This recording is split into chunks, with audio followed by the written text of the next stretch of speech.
The Tao of Self-Confidence, episode 597. Welcome to the Tao of Self-Confidence, where I share stories of amazing women who have discovered their inner journey to self-confidence. Visit our website at thetaoofselfconfidence.com. Your inner journey to self-confidence awaits. Well, hello, friend. Welcome to the Tao of Self-Confidence, where I share stories of amazing women who have discovered their inner journey to self-confidence.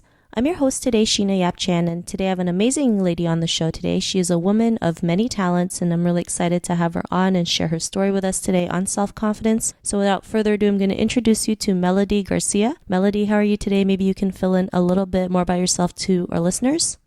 Sure, I am doing outstanding, and I am excited to be part of your podcast, listening to from your listeners around the world. So a little bit about me, I don't even know where to begin. It's just been a beautiful journey. So I'm an international best-selling author, co-author of a book titled Women Who Influence, which the book also landed in the Library of Congress here in the United States. I am a television host for my own show, Melody in Motion, with Manila Up TV. I'm also a writer, an award-winning writer for that same magazine that writes about life journey stories of breakdown to breakthrough. I also have founded Unicef Children's Advocacy Team, the 14th United States Children's Advocacy Team that represents 190 countries and millions of children in global advocacy.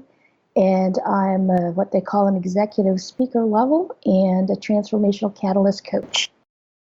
Wow, thanks for sharing that. And Melody, what's your cultural background? I am a very proud Mabuhay Filipino American. Awesome. Well, thanks for sharing that. And Melody, what'd be your favorite self-confidence quote?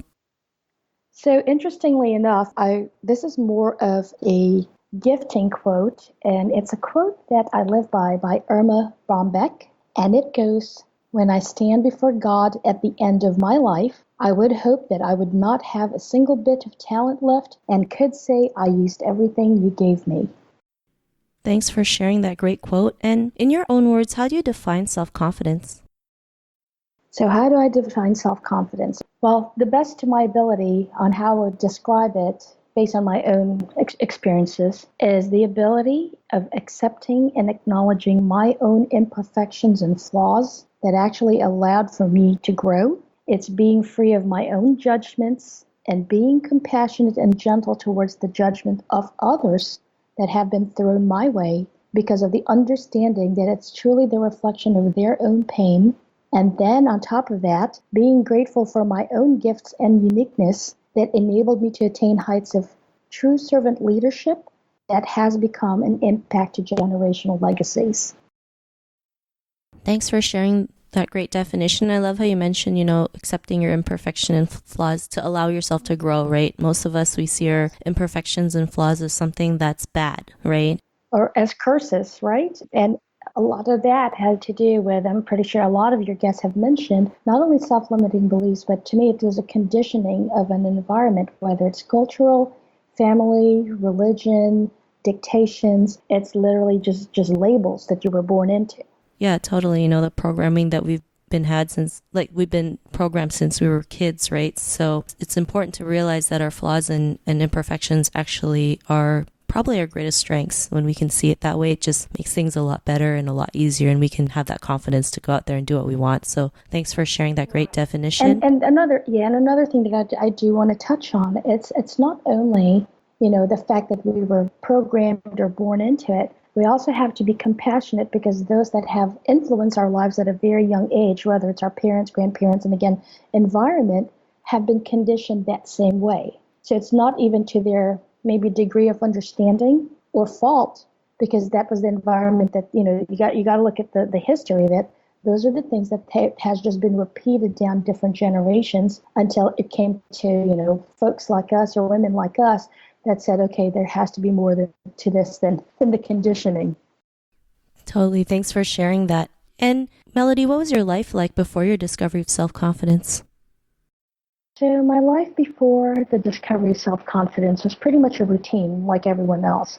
I know that whatever I had done, I was good, but it wasn't really living a life of fulfillment. I've attended several of Tony Robbins' seminars, and he described it perfectly. It was more as, I lived in a box, meaning a house, to only drive a car, to work in a box called a cubicle, to stare at a box the whole time, and then to go home to a box, to turn on a box, and then plug into another box. So you literally lived I lived in a very boxed, quote unquote, life. And, it's what most of us have been conditioned to do.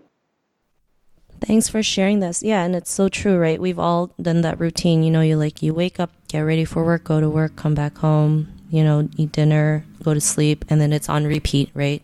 Yeah. Turn on the TV, look at your cell phone. I mean, just it's a routine. Like as described, it's like a box. Yeah, and it's like Groundhog Day every day, like that movie Groundhog Day. And yeah, it's something we all go through, right? And we know sometimes like there's just a point in our life where we realize there has to be more than this, right? And what was that point in your life when you realized you can do and be more and have that confidence to go out there and do what you want and do what you love? What was that aha moment? So interestingly enough, I've been gifted, with many talents, as we alluded to earlier, and one of that is singing. It was actually not until, and I've excelled in a lot of different things, just like a typical, Filipino American or Asian at this point. It wasn't until the Philippines, believe it or not, was hit with Typhoon Haiyan back in 2013. And regardless how far I've been from home since I left in 1986, it was wanting to do something after seeing just the horrifying stories that was coming from Tacloban. I actually turned on the internet news that was at that time uncensored and saw this woman who lost her children, and she was holding both of them.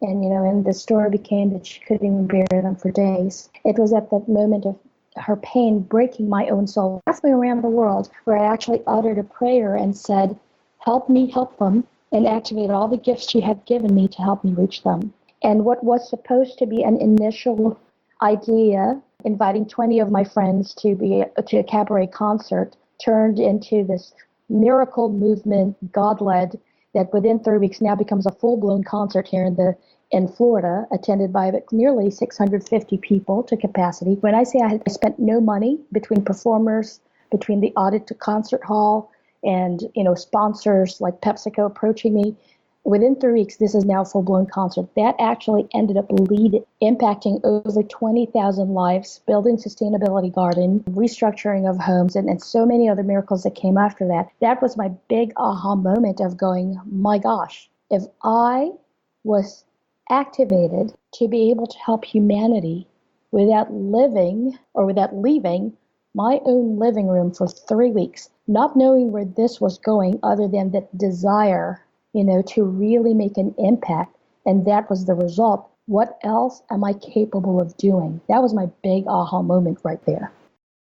Thanks for sharing that. And I think that's great, especially, with the power of the internet. We can actually use it to create, good in our lives, right? Just because you're not in the Philippines doesn't mean you can't help. And, they always say, one person can make a difference, and you're that example. You just decided to help the people who got hit with the typhoon, and you didn't know how it was going to happen, but you just made it happen. And, as women, we learn to figure it out along the way. And it, like you mentioned, from 20 people to now full-blown concert, which I think is amazing, and helping 20,000 lives, which is great. So you never know what you're capable of until you just go out there and do it. And because of that, what's your life been like now?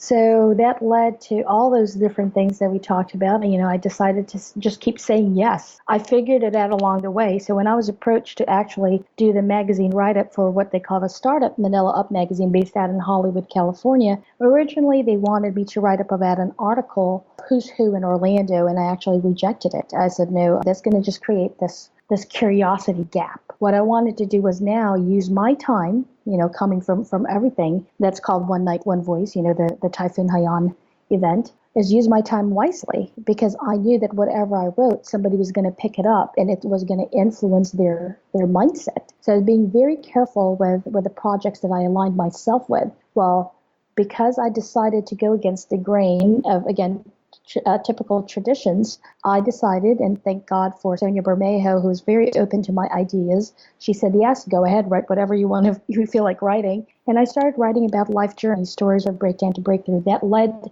to, again, just a set of miracles with the biggest names in the world, some of the biggest influencers in the world coming my way without me having to chase them. One of them is Dr. Steve Maraboli. He's the most quoted man alive with a 50 to 100 million reader reach.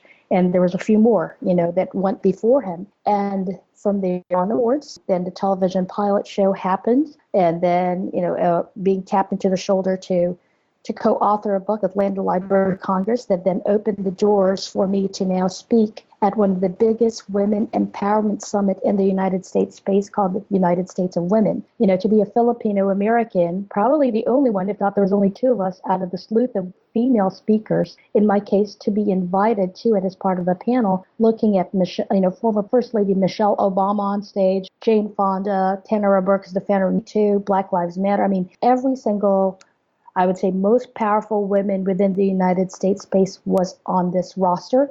And my face was part of the program. In fact, it was right next to Michelle Obama. That was humbling. And then just a couple of weeks ago, I was invited to share the stage with Les Brown, who's the world's greatest motivational speaker.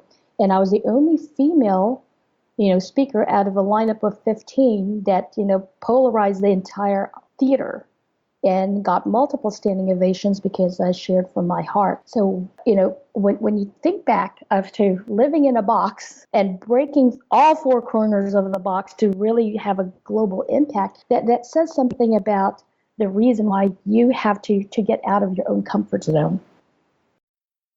Thanks for sharing that. I think that's amazing what you've done and what you've accomplished. And, just having that representation truly matters. I always say representation matters, right? Especially for Asian women. You just, when you see someone that you can relate to and realize what is possible, then you can see what's possible in your own self. And I think that's great that you've been able to be in one of the biggest, conferences for women in the United States and, speak side by side with Les Brown, being the only woman being the only Asian woman too. It's a start, right? It is. And in fact, a couple of the things that I will share with you real quickly is that whenever I'm asked, would that start again, it's just been, there's more speaking engagements where people look at me, ask me, how are you landing this, especially with former First Lady Michelle Obama and, just that panel right there, the 2-day speaker lineup. And I smile because one of the questions I was asked is, what do you bring to the table? And I said, well, first of all, you have an untapped market for Asian Americans, Filipino Americans, and females combined. I said, that's what I bring to the table. It's literally opening doors. Thanks for sharing that. Thanks for, creating and breaking that ceiling, right? So thanks again. And, to the woman who's listening to your episode, she may be in her own journey to self-confidence. What would be that one tip you would give to her? Don't ever listen to the own noises of limiting beliefs that is in your head. I'm going to actually give a couple of tips here. So to me, I've always been very spiritual in a way. If I always say God first, service to humanity second, and he will always put you first. You cannot, do anything without faith. Who you surround yourself with is highly critical because you are the sum average of who you hang out with. So if you want to be the best speaker, are you surrounded by best speakers? You want to be a millionaire? Are your coaches millionaires? Are the people around you millionaires? That's a shortcut to success right there is who are you hanging out with. Get really clear on what you want to achieve in life and accept who you really are, knowing and believing that you are wonderfully made for the purpose that you alone have been gifted with. Thanks for sharing those great tips. And if our listeners wanted to get to know a little bit more about you and what you do or check out some of your work, is there any links or social media profiles we can connect with? Sure. On Facebook is Melody Garcia. On Instagram is Melody Garcia VIP, and that's the same for Twitter. Websites is melodygarcia.org and melodygarcia.com. Thanks for sharing that. And to our listeners, if you want to connect with Melody, you can also head on over to thetaoofselfconfidence.com and search for Melody's name. Her show notes will pop up along with everything else that we talked about. And I really just want to thank Melody for taking the time to share her story and tips with us on self-confidence. So thank you so much, Melody. Well, I am very honored to be part of whatever I can contribute to your own journey and to your podcast listeners. And I'm very humbled by this. Awesome. It was really great having you on the show. And to our listeners, be on the lookout for another new episode of another amazing woman's journey to self-confidence. And we'll talk to you soon. Bye for now. Bye. Thank you for tuning in to another amazing episode of The Tao of Self-Confidence. Visit our website at thetaoofselfconfidence.com to check out cool resources, blog articles, show recaps, and so much more.